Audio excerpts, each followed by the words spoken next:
నమస్తే, welcome to our channel. కూటమి ప్రభుత్వం అధికారంలోకి వచ్చాక రాష్ట్ర అభివృద్ధిపై దృష్టి సారిస్తున్న విషయం మనకి తెలిసిందే. ముఖ్యంగా గ్రామాలే పట్టుకొమ్మలు అన్న నేపథ్యంలో ముందుగా చెరువులపైనే దృష్టి పెట్టినట్టు తెలుస్తోంది. ఇక 2 విడతల్లో ఆంధ్రప్రదేశ్లో ఉన్న చెరువులన్నీ కూడా అభివృద్ధి చేయాలని భావిస్తోంది.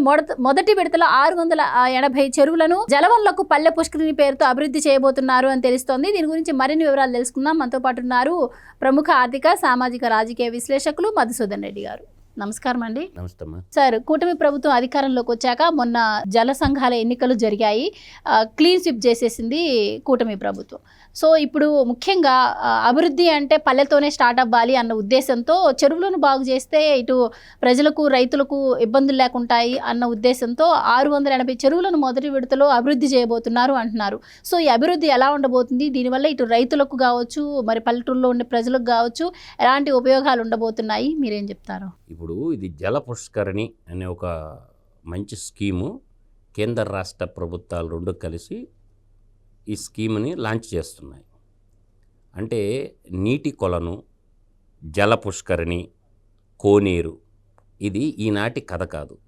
ఓల్డ్ ఈజ్ గోల్డ్ అంటారు.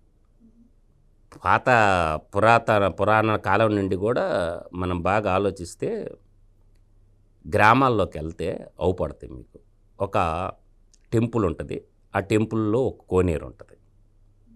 దాన్ని పుష్కరిణి అంటారు, కోనేరు అంటారు, కొలను అంటారు.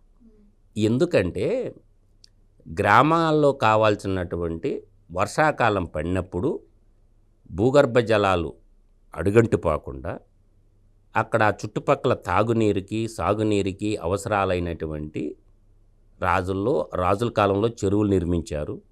తర్వాత ఓటబావులు కొన్ని లోడుకున్నారు, పుష్కరణలో ఉంటాయన్నమాట. అవి నిత్యం ఇప్పుడు మీరు యాగంటి వెళ్తే ఎక్కడి నుంచి నీళ్ళు వస్తుండేవో కూడా ఎవరికి తెలియదు. యాగంటిలో కంటిన్యూగా వాటర్ వస్తూనే ఉంటాయి. ఒక సైంటిఫిక్ అప్రోచ్ ఉంటుంది అనమాట. భూగర్భ జలాలను పెంచేదానికి శుభ్రతకి, పరిశుభ్రతకి నీళ్లు అవసరం కాబట్టి ప్రతి పనిలో నీళ్లు అవసరం కాబట్టి భూగర్భ జలాలు అడుగంటిపోతున్నటువంటి ఈ దశలో ప్రభుత్వాలు మేల్కొని ప్రతి గ్రామానికి ఒక నీటి కొలను ఉండాలి. ఆల్రెడీ గ్రామాల్లో చెరువులు ఉన్నాయి. వాటిని పట్టించుకోకుండా అశ్రద్ధగా వదిలేశారు. ఇప్పుడు ప్రభుత్వం ఏం చేస్తుందంటే, ఈ పాలసీ ఏంటంటే జల పుష్కరిణి అనే ఒక పాలసీ తీసుకొని ఈ చెరువుల గట్టుల మీద నీట్గా క్లీన్ అండ్ గ్రీన్ పెట్టి మంచి ఆహ్లాదకరమైనటువంటి ఔషధ మొక్కలు వేసి, తర్వాత కొన్ని బెంచీలు వేసి, వాకింగ్ ట్రాక్లు ఏర్పాటు చేయటం, కొబ్బరి చెట్లు, ఔషధ మొక్కలు ఏదైతే ఉంటాయో మెడిసినల్ ప్లాంటేషన్ అంటారు. అక్కడ morning time walking, evening time ప్రశాంతంగా కొన్ని లైట్లు ఏర్పాటు చేసి, అంటే దానికి క్రైటీరియా ఎక్కడో అడవులో ఉండే వాటికి చేయరు. నేషనల్ హైవేలు పక్కన ఉండే చెరువులు టేకవర్ చేస్తారు. రాష్ట్ర హైవేలు, నేషనల్ హైవేల పక్కన ఉండేటటువంటి చెరువులకి ముందు ప్రాతిపదిక తీసుకుంటున్నారు. అంటే కాసేపు నిలబడితే ఆహ్లాదకరంగా ఆడుకోవటానికి, కాసేపు కూర్చోటానికి, ఈవినింగ్ చల్లటి గాలులు రావడం వల్ల ఒక పార్క్ లాంటిది తయారు చేయటం, వాకింగ్ ట్రాక్ తయారు చేయటం, గ్రామంలో ఉండే వాళ్ళందరూ కూడా ఆడొచ్చి కూర్చుంటారు. నేషనల్ హైవే పోయేటటువంటి వెహికల్ కూడా ఆడ ఆపి కాసేపు సేదీరిపోతారనమాట. అట్టా ప్రధానంగా ఏంటంటే ఈ జల పుష్కరిణి స్కీము మండలానికి 2 చెరువులు, ఒక్క మండలానికి 2 చెరువులు హైవే పక్కన ఉండాలి. యాడంటే ఆడ చేయరు, హైవే పక్కన ఉండాలి. తర్వాత అట్లా మొత్తం కంప్లీట్ చేసేస్తారు.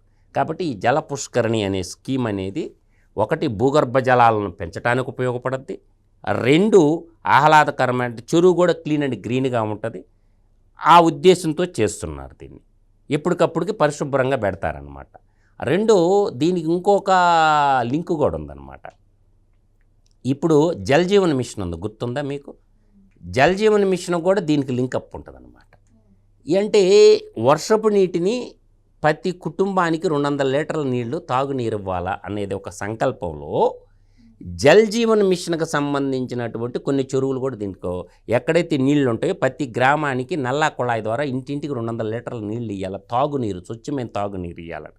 గతంలో ఏమైందంటే ఈ జల్ జీవన్ మిషన్కి సంబంధించిన భూగర్భ జలాలని ఫిల్టర్ చేసి ఇచ్చేవాళ్ళు. అవి కాకుండా వర్షపు నీటిని ఫిల్టర్ చేసి ఇవ్వాలి. జల్ జీవన్ మిషన్ కాన్సెప్ట్ అది. భూగర్భ జలాలు ఫిల్టర్ చేసి ఇవితే ఈ డిసీజెస్ ఎక్కువ అయిపోతుండే, రోగాలు లేనిపోయిన రోగాలు అన్నీ వస్తున్నాయి. కాబట్టి వర్షపు నీటిని ఒడిసి పట్టుకొని దాన్ని ఫిల్టరేషన్ చేసి గ్రామంలో ఉన్న అందరికీ కుళాయి కనెక్షన్ ద్వారా స్వచ్ఛమైనటువంటి నీళ్ళు ఇవ్వడం.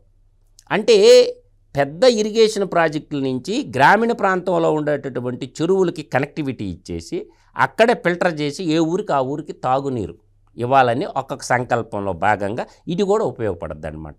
ఎందుకంటే ఆ చెరువులో ఎప్పుడు నీళ్లు ఉండటం వల్ల భూగర్భ జలాలు కూడా పెరుగుతాయి అన్నమాట.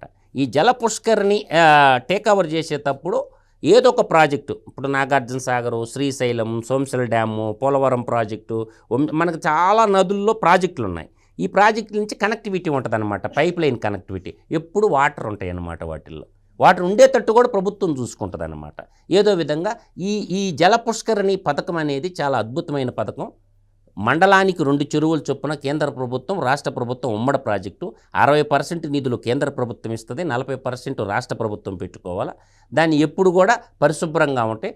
కాబట్టి ఈ పథకాన్ని సద్వినియోగం చేసుకునేదానికి ఇది తెలుసుకోవాలి. తెలిసి నేషనల్ హైవే పక్కన ఉన్నటువంటికి, రాష్ట్ర హైవేలు, జాతీయ హైవేలు పక్కన ఉన్న చెరువులకి ప్రథమ ప్రాధాన్యత ఇస్తుంది ప్రభుత్వం. కాబట్టి దీన్ని సద్వినియోగం చేసుకోండి. మంచి పథకం, సద్వినియోగం చేసుకోండి. కాబట్టి ఇటువంటి ఈ పథకాన్ని గురించి తెలుసుకోవాలి. ప్రభుత్వము ఏదో పేపర్లో ఇచ్చి 4 చెప్పినంత మాట ఇటువంటి విషయాల్ని గ్రామీణ ప్రాంతంలో ప్రతి ఒక్కరికి తెలిసే విధంగా తెలియజేయాలి. ఏదో ఈ రోజుల్లో ఏంటంటే ఈ మొబైల్ చేతిలో ఉంది కాబట్టి పేపర్లు చదవటం మర్చిపోయారు. అందువల్ల సమాచారాన్ని కూడా సామాన్యుడి దగ్గరకు చేరవేసేటటువంటి ఇది ఉంది అని తెలియాలి కదా ప్రజలకి.